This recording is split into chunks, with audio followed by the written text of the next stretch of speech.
Good morning, students. How are you? I hope you are fit and fine at your home. Students, welcome back our online Hindi class. Today's our topic is chapter number 3, शब्द और पद.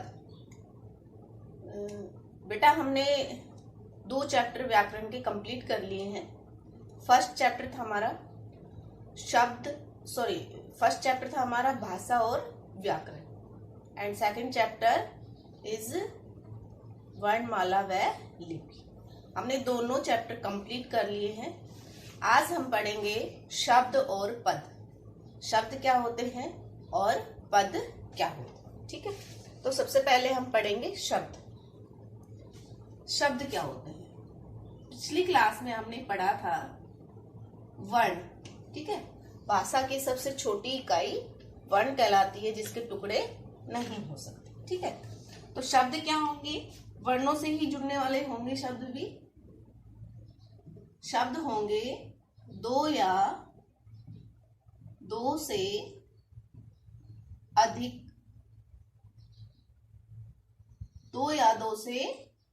अधिक वर्णों के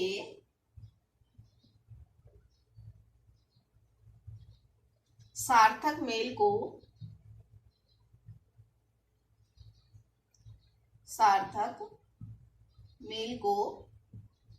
शब्द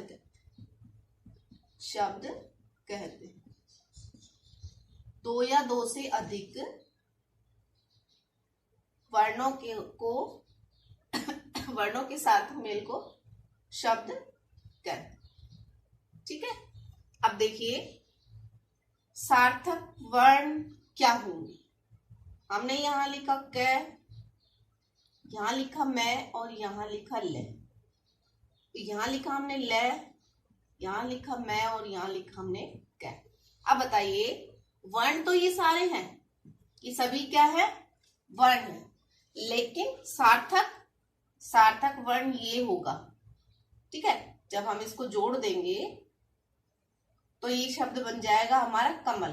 ठीक है, तो ये सार्थक शब्द है, सार्थक. ठीक है, और ये है जिसका कोई अर्थ ही नहीं निकल रहा, तो ये क्या हो गया हमारा? शब्द नहीं बना हमारा ये. ठीक है, शब्द नहीं बना. ठीक है, तो दो या दो से अधिक सार्थक वर्णों के मेल को शब्द. ये तो हमारे क्या था? शब्द. ठीक है, शब्द की परिभाषा हो गई. अब शब्द के भेद पर. ठीक है,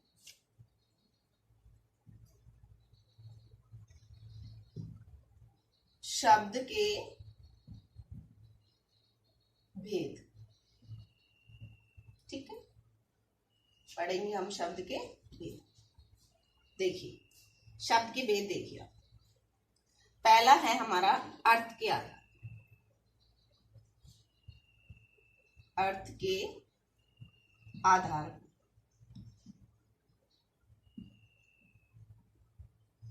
ठीक है, दूसरा है प्रयोग के आधार पर.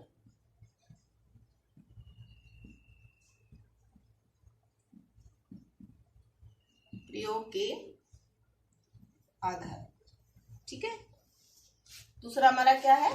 प्रयोग के आधार. तीसरा है व्युत्पत्ति या रचना. ठीक है, व्युत्पत्ति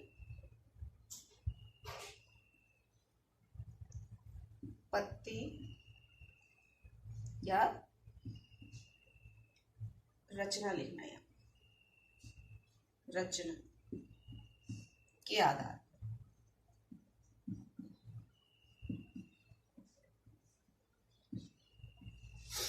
नेक्स्ट है फोर्थ उत्पत्ति के आधार पर.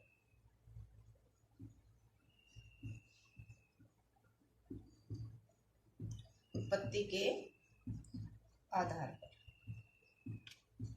ठीक है, इसको यहां लिख देते हैं.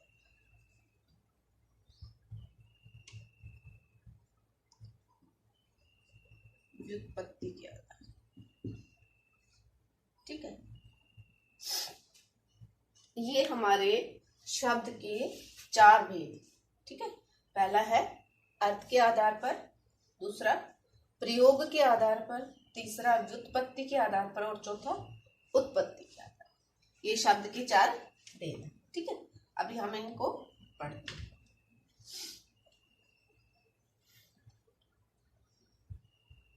पहला क्या था शब्द का भेद, बताओ? अर्थ के आधार। ठीक है, पहला क्या था? अर्थ के आधार। शब्द को अर्थ के आधार पर 2 भागों में बांटा गया। अर्थ के आधार। ठीक है, अर्थ के आधार पर शब्द को 2 भागों में डिवाइड किया है। 2 भेद हैं। पहला है सार्थक, ठीक है, और दूसरा है निरर्थक। ठीक है, ये सार्थक निरर्थक आप 3rd क्लास से पढ़ते आ रहे हैं, तो इसमें कोई कठिनाई आपको नहीं आनी चाहिए। सार्थक क्या होंगे? जिन शब्दों का अर्थ निकले, और निरर्थक जिन शब्दों का अर्थ ना निकले। ठीक है,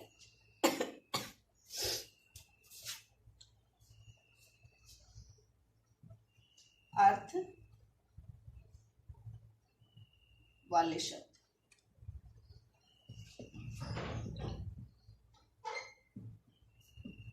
और निरर्थक में जिनका अर्थ न है, जिनका अर्थ न है, जिसका कोई अर्थ नहीं। ठीक है, सार्थक शब्द कैसे?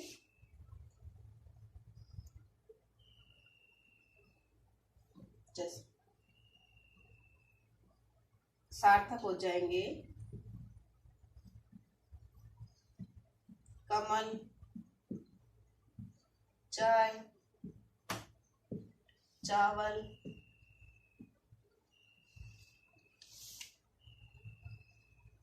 चीनी, कपड़े। ये ऐसे शब्द क्या हैं? सार्थक शब्द। आदि। निरर्थक। निरर्थक शब्द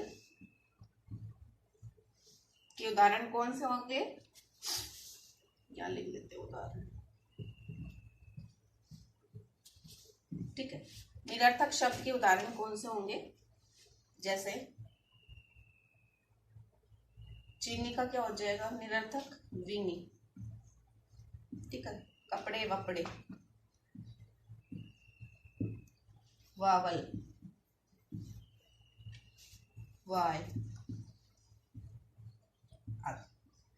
जिन शब्दों को हम सार्थक शब्दों के साथ प्रयोग करते हैं, ठीक है, लेकिन उन शब्दों का कुछ अर्थ नहीं होता, उन शब्दों का कुछ अर्थ नहीं होता, वे क्या कहलाएंगे? निरर्थक शब्द।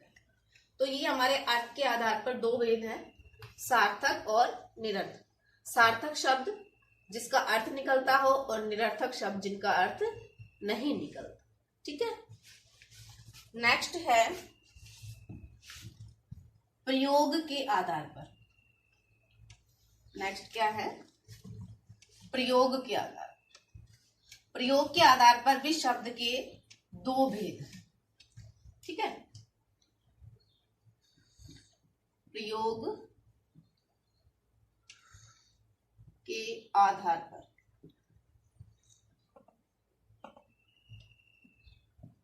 प्रयोग के आधार पर भी शब्द के 2 भेद हैं। पहला है विकारी शब्द। विकारी शब्द। विकारी शब्द वे होते हैं जिनका वाक्य बनाएंगे तब लिंग वचन के अनुसार परिवर्तन हो जाए। ठीक है,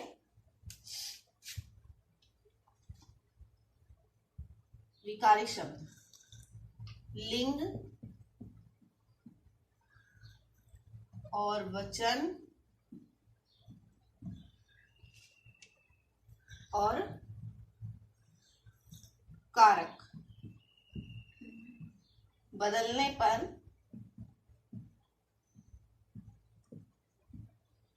परिवर्तन होता है।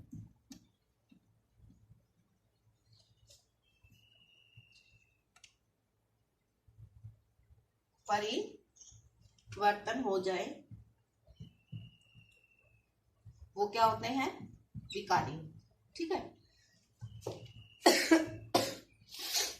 जैसे कौन कौन से हो जाएंगे विकारी शब्द हमारे? संज्ञा, सर्वनाम, ठीक है, विशेषण,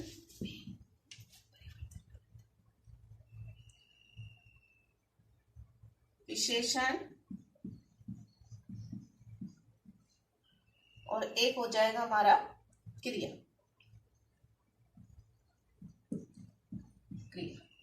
ठीक है। इस शब्द को हम दोबारा लिख देते हैं, दिखाई नहीं देगा। ठीक है। परिवर्तन। तो ये चार हमारे क्या हैं? विकारी शब्द। इनको लिंग, वचन, क्रिया, कारक के हिसाब से हम क्या कर सकते हैं? इसको बदल सकते। जैसे एक बार उदाहरण दे देते हैं इनका, वैसे आगे बढ़ेंगे इनको, फिर भी वह जाता है। ठीक है। वह जाती है। तो यहां पर लिंग के हिसाब से क्या हो गया? परिवर्तन। ठीक है। क्रिया में क्या हो गया? परिवर्तन। तो ये लिंग, वचन और कारक के अनुसार जो परिवर्तित हो जाते हैं वो क्या कहलाएंगे? विकारी शब्द। ठीक है। इसका दूसरा पार्ट है अविकारी।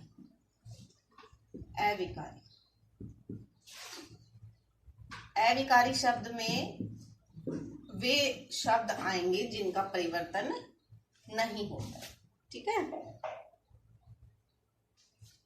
जो शब्द लिंग, वचन व कारक के अनुसार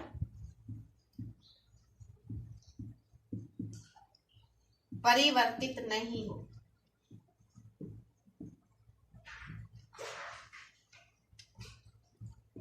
नहीं होते, वो क्या कहलाएंगे? अविकारी शब्द। ठीक है। क्या कहलाएंगे वो? अविकारी। इसमें कौन कौन से आ जाएंगे? जैसे हमारे क्रिया विशेषण हो गया, क्रिया विशेषण, इन सबको हम आगे पढ़ेंगे, पूरी अच्छी तरह से इनको अच्छे से आगे पढ़ेंगे हम। संबंध बोधक।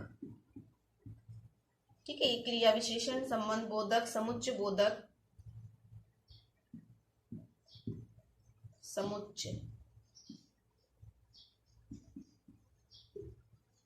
समुच्चय बोधक। ठीक है। विस्मयादि बोधक,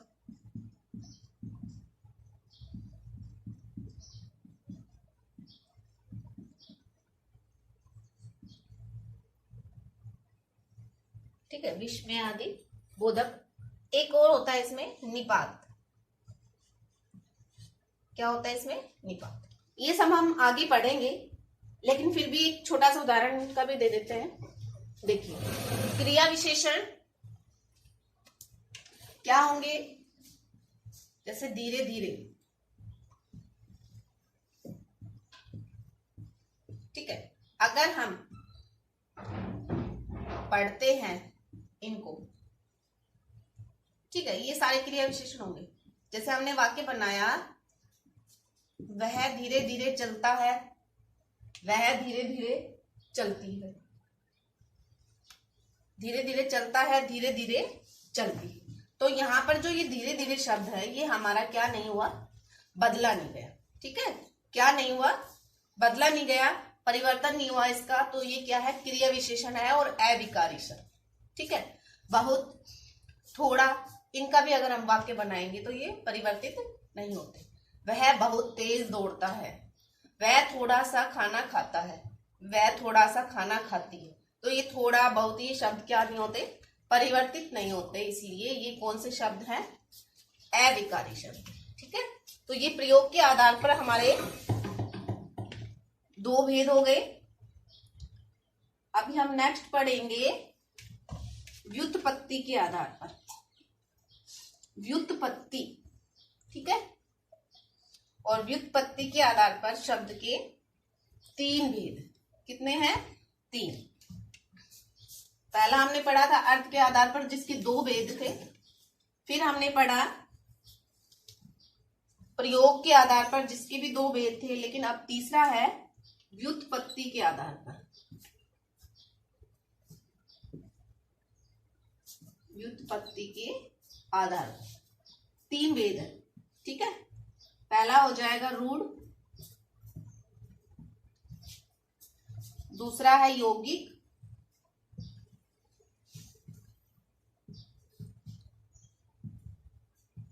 तीसरा है योग रूढ़। तीसरा कौन सा है, योग। ठीक है, ये हमारे व्युत्पत्ति के आधार पर है। पहला है रूढ़। रूढ़ क्या होता है, जो शब्द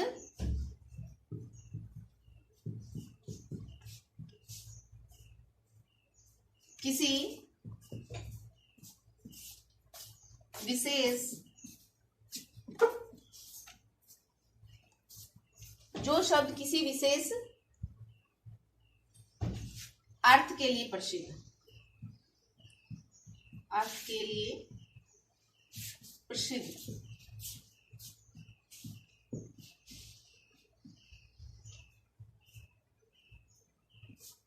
ठीक है, इनको हम बाद में पढ़ते हैं। जो शब्द किसी विशेष अर्थ के लिए प्रसिद्ध है, अर्थात जो शब्द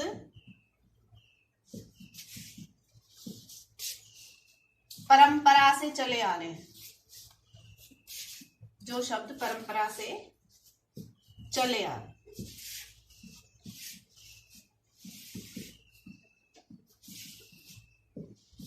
क्या अर्थ है इसका, कि जो शब्द काफी, जितने भी हमने आज तक पढ़े हैं, वो शब्द उसी पर्टिकुलर शब्द के लिए अर्थ को प्रकट करते हैं। ठीक है, जैसे सूर्य शब्द है, सूर्य, कमल।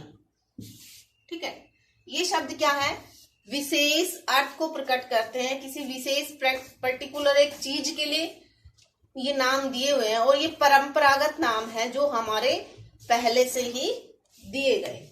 ठीक है, इनको हम क्या कहेंगे, रूढ़ शब्द कहेंगे। ठीक है, इनमें काफी सारे शब्द, जितनी भी चीजें हमारी, वो सभी किस में आती हैं, रूढ़ में। ठीक है, जैसे गाय, कुत्ता, भैंस, बकरी।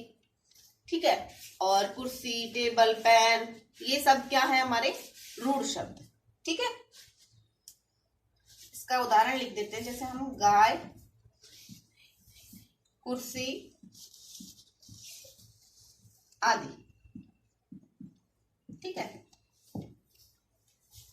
अब नेक्स्ट पढ़ेंगे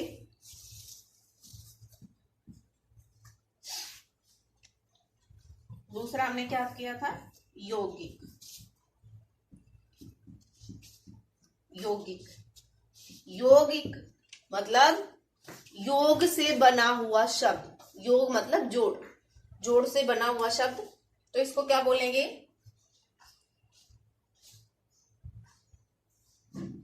दो या दो से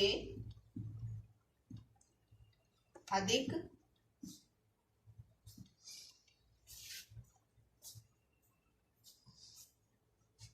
दो ही होगा बेटा, दो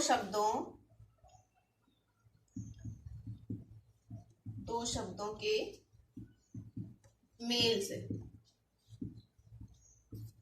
बनने वाला शब्द।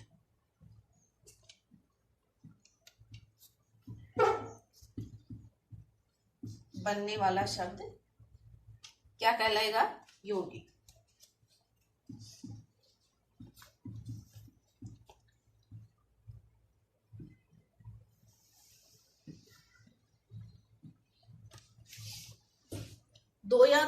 दो शब्दों के मेल से बनने वाला शब्द यौगिक कहलाएगा।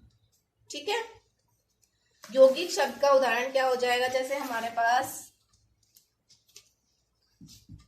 उदाहरण देंगे हम इसका, हिम प्लस आलय क्या हो जाएगा? हिमालय।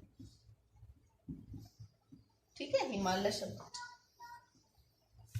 ये दो शब्द हैं, एक ये है और एक ये है। दो शब्दों के मेल से हमारा एक शब्द बन गया, तो ये शब्द क्या होंगे? हमारा यौगिक शब्द हो जाएगा। ठीक है, तीसरा है योग रूढ़। योग रूढ़ शब्द, योग रूढ़ शब्द क्या होते हैं?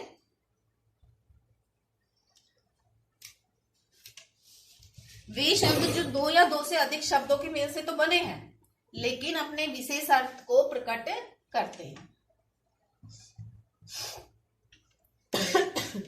दो या दो से अधिक, दो या दो से अधिक शब्दों के मेल से बनते हैं और विशेष अर्थ को प्रकट करते हैं। विशेष अर्थ को प्रकट करते हैं।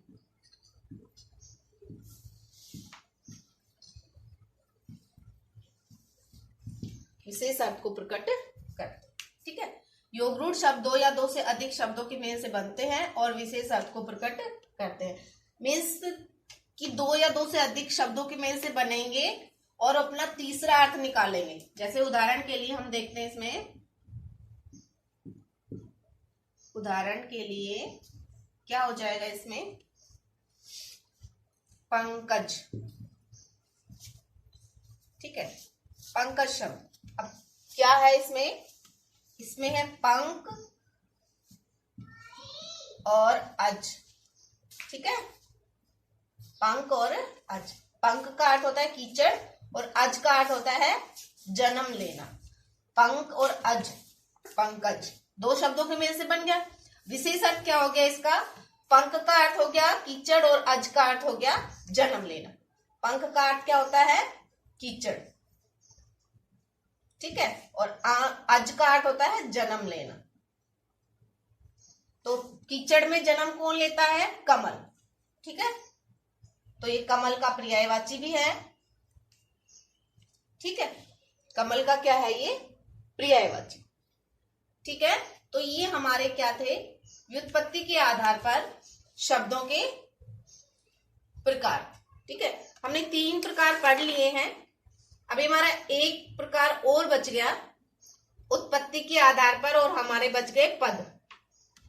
ठीक है, तो ये हम नेक्स्ट क्लास में पढ़ेंगे।